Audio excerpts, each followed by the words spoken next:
Good morning student, कैसे हो सब। कल हमने 4.1 एक्सरसाइज के फर्स्ट क्वेश्चन के पार्ट डिस्कस किए थे।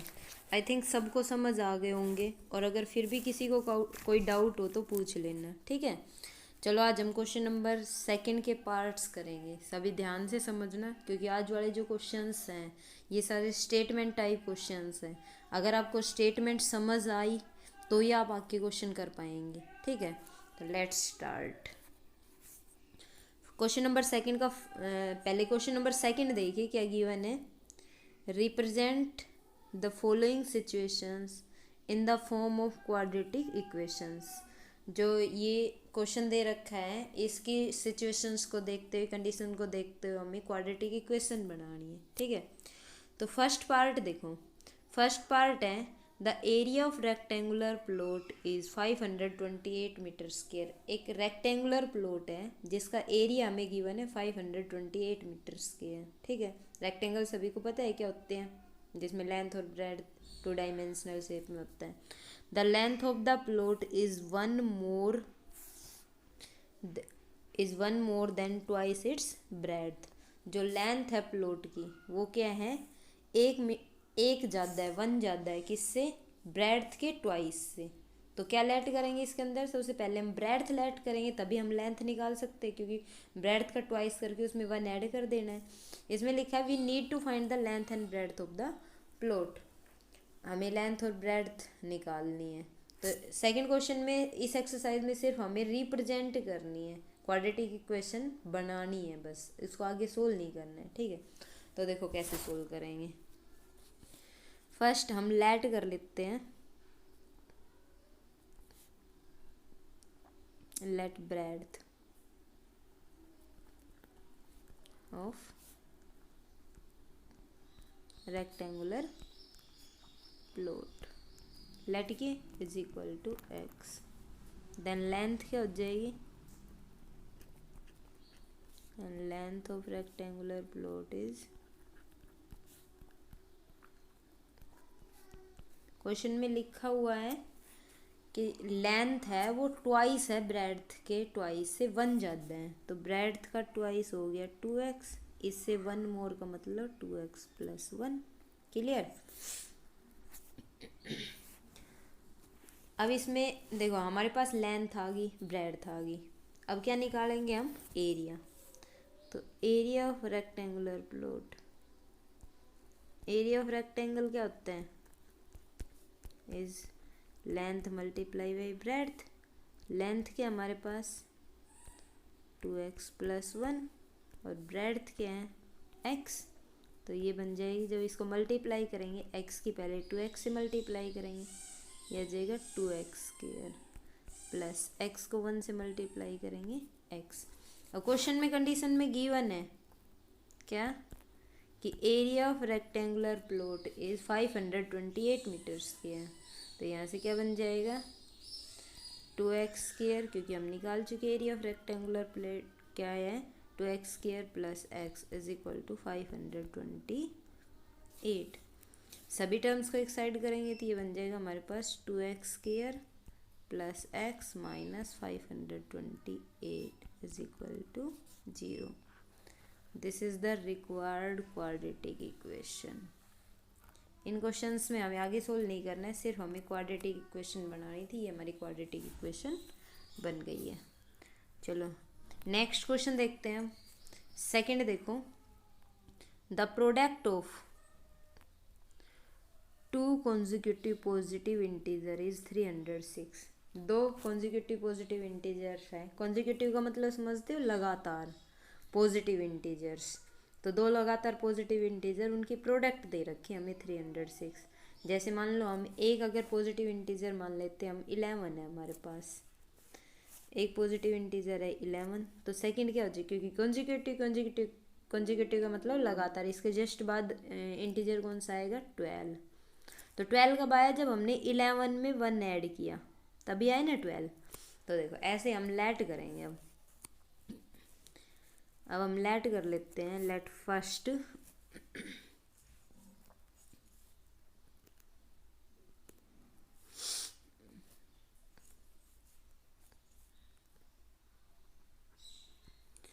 let first positive integer is equal to x। तो सेकंड क्या आ जाएगा, second positive integer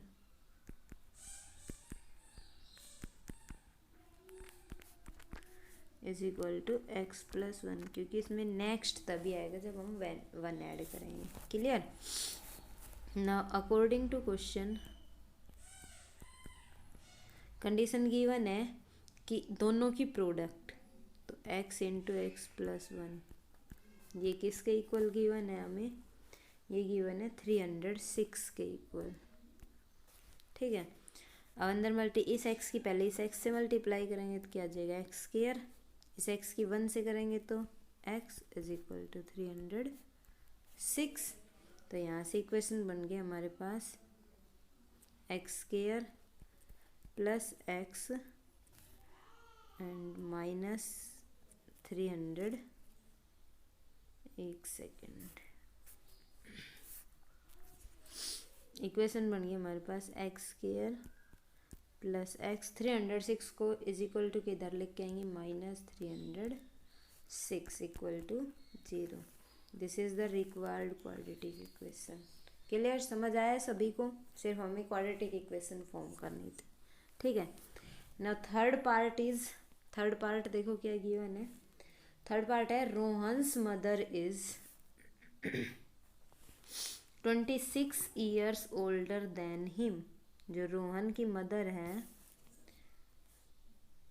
26 year older than him, वो उससे 26 ईयर्स बड़ी है। The product of their is 3 years from now will be 360। जो उनकी एज की प्रोडक्ट है, अब से 3 साल बाद की बात कर रहा है कि अब से 3 साल बाद जो उनकी एज की प्रोडक्ट है वो किसके इक्वल है, 360 के इक्वल है।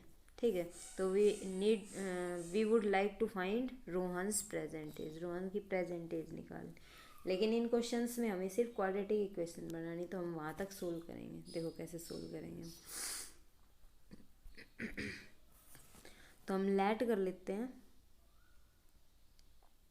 लेट रोहन्स प्रेजेंट एज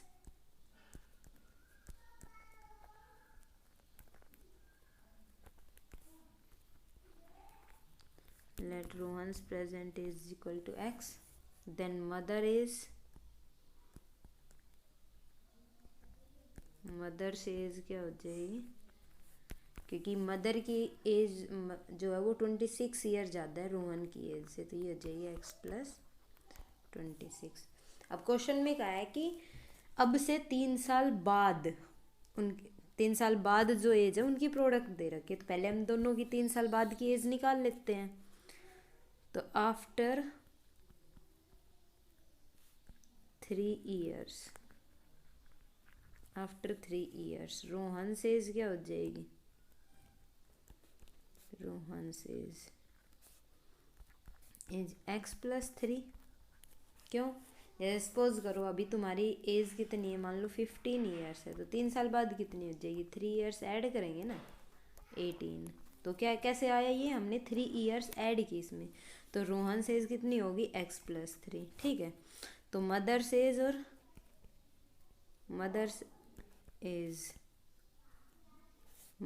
हो जाएगी हमारे पास x प्लस 26, तो अभी उसकी प्रेजेंट है ही, प्लस 3 ईयर्स और ऐड हो जाएंगे, तो ये बन जाएगा x प्लस 29। क्लियर यहाँ तक। अब दोनों की प्रोडक्ट गिवन है, now according to question,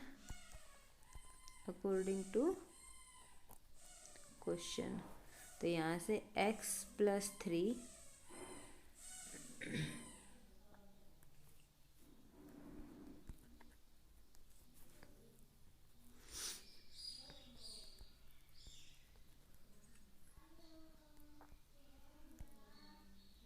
x plus 3 multiply by x plus 29 equal to given हमारे पास 360। ठीक है। तो इनकी मल्टीप्लाई कर देते हैं। अब एक्स की मल्टीप्लाई करेंगे इससे, एक्स से कितना बन जाएगा, एक्स स्क्वायर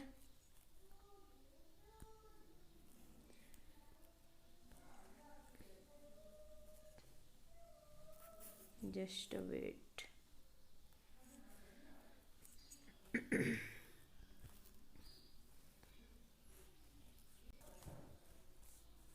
तो मल्टीप्लाई करने पे आया हमारे पास x square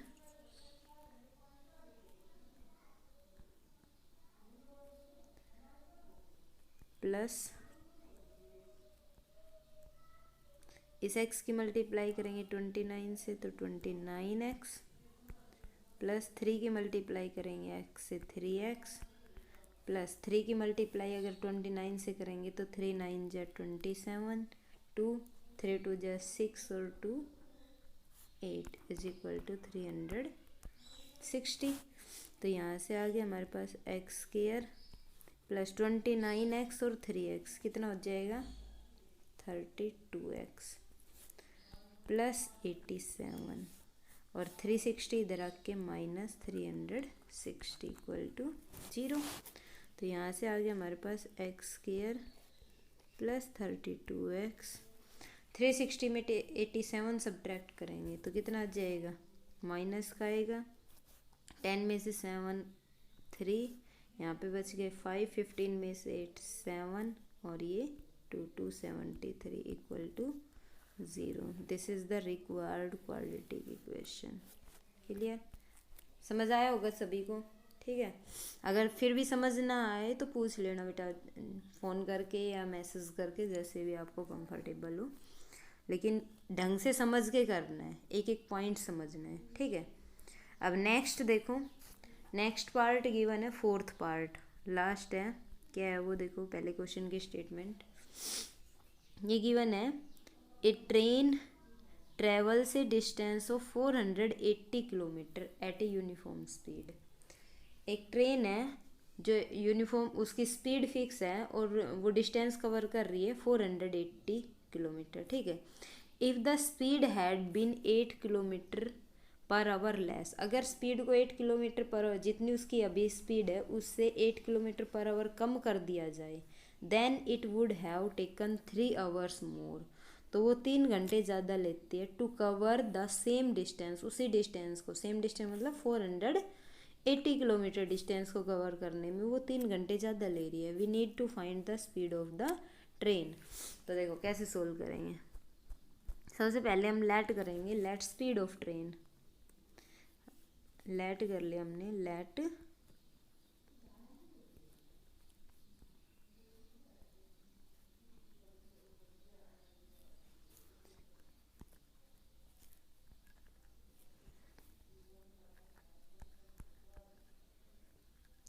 late speed of train is equal to x kilometre per hour, ठीक है। अब टोटल डिस्टेंस कितनी है, टोटल डिस्टेंस हमारे पास 480 किलोमीटर।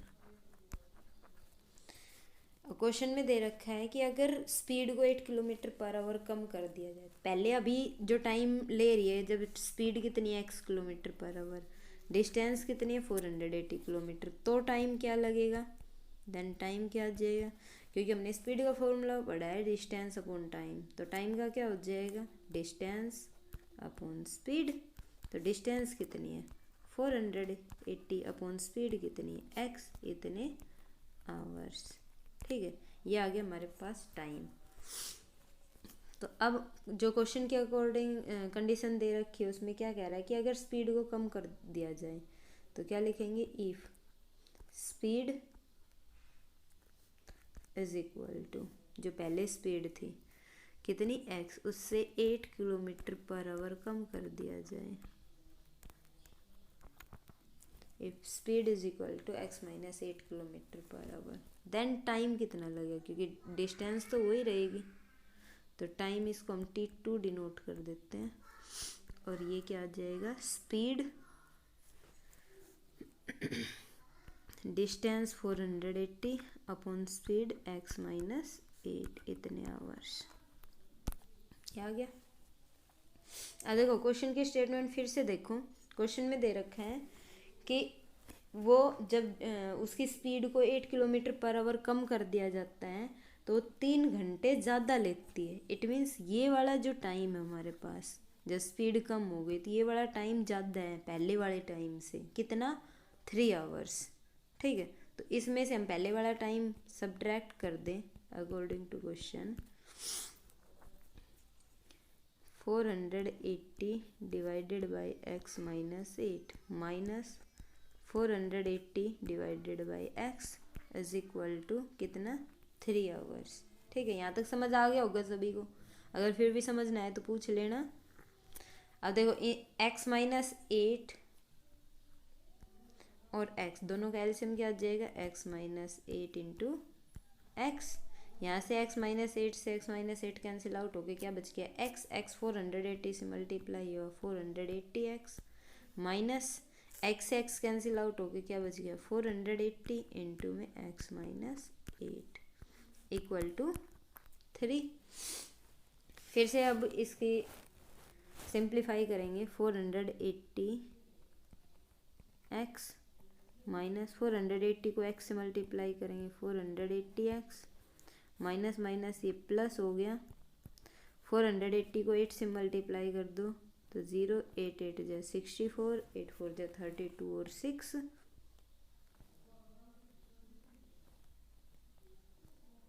38 equal to 3। ये जो टर्म डिवाइड में है इसको डिवाइड में मल्टीप्लाई करके लिख दो। X square minus 8x। Next step में क्या होगा? जो x माइनस 8 है ये x माइनस 8 जो एक्स स्क्वायर माइनस 8x ये टर्म इज इक्वल टू के उधर जाके इससे 3 से मल्टीप्लाई हो जाए। ठीक है, तो नेक्स्ट स्टेप में देखो, और यहाँ पे 480x से 480x कैंसिल आउट हो रहा है। यहाँ पे क्या बच गया हमारे पास? ओनली 3840। तो आगे देखो कैसे करेंगे। 3840 is equal to 3 multiply by x square minus 8x। अब 3 से अंदर मल्टीप्लाई कर दो। 3x स्क्वायर माइनस 3 8 जा, और एक और काम कर सकते हैं। अगर ये लेफ्ट साइड जो है हमारी टर्म 3 से अगर कैंसिल आउट हो रही है तो पहले 3 से कैंसिल आउट कर देते हैं। ये 3 मल्टीप्लाई में इज इक्वल टू के इधर आके क्या हो जाएगा? डिवाइड हो जाएगा। तो 3840 divided by 3 is equal to x square minus 8x। 3 से कैंसिल आउट हो रहा है। 3 1 जा 3 2 जा 6 3 8 जा और ये 0। ठीक है, तो यहाँ से आ गया हमारे पास x square minus 8x is equal to 1280। सभी टर्म्स को एक साइड करेंगे तो x square minus 8x minus 1280 equal to 0। This is the required quadratic equation. सभी को समझ आया? अगर ना आए, कोई भी डाउट हो तो सभी पूछ सकते हैं।